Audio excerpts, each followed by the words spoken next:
태어나기만 해도 연봉 1억을 주는 나라가 있습니다. 대학은 물론 유학까지 무상으로 지원하고 성인이 된 후 평생 일하지 않아도 매월 500만 원씩 줍니다.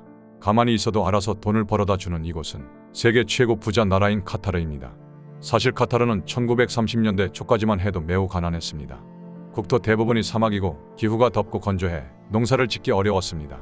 그나마 바다를 끼고 있어 진주 채취와 어부로 겨우 먹고 살았습니다. 그러나 곧 진주 양식업이 등장하며 주요 생계수단마저 끊기게 되었죠.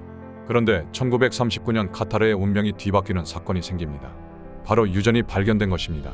2차 세계대전 이후 본격적으로 유전이 개발되며 나라 사정은 조금씩 나아졌습니다. 1970년대에 이르러 더 큰 운명을 맞이합니다.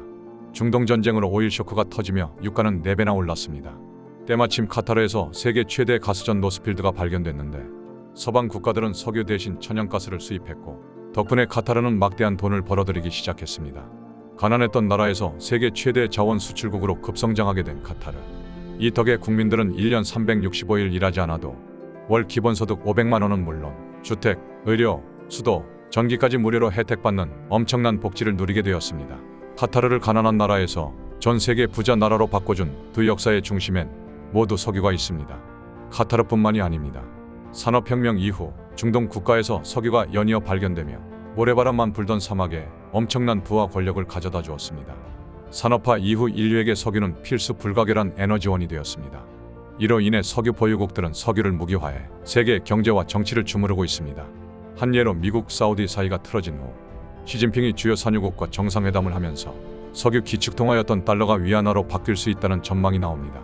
이렇게 된다면 석유를 사기 위해 모든 국가가 위안화를 지불해야 하고 위안화의 가치는 달러를 앞서게 될 것입니다. 이뿐만이 아닙니다. 국제 유가가 변동될 때마다 소비자 물가도 덩달아 출렁이며 우리 실물 경제에도 큰 영향을 미칩니다. 1973년 1차 오일 쇼크 직후 가장 음산한 시나리오가 나돌았습니다. 30년 뒤면 원유가 고갈된다는 예측이었습니다. 하지만 이로부터 약 50년이 흘렀고 여전히 석유의 힘은 막강합니다. 전기차, 신재생 에너지, 탄소 중립 선언 등 석유의 종말이 코앞으로 온 것 같지만 아직은 때가 아닙니다. 또 앞으로도 석유 시장은 크고 피할 수 없는 유가 변동을 보이며 우리에게도 막대한 영향을 끼칠 것입니다. 유가에는 단순히 생산과 수요뿐 아니라 오펙 등 원유 생산국의 지정학적 야망도 작용하기 때문입니다. 석유는 인류에게 빛은 물론 어둠도 가져왔습니다. 글로벌 패권을 장악한 160년 석유의 역사 속에서 앞으로 전 세계 부와 권력이 어떻게 흘러갈지, 또 우리는 어떤 투자 스탠스를 취해야 할지 대비해야 합니다. 전 세계 부와 권력의 축을 바꾼 석유의 160년 역사와 미래. 석유의 종말은 없다.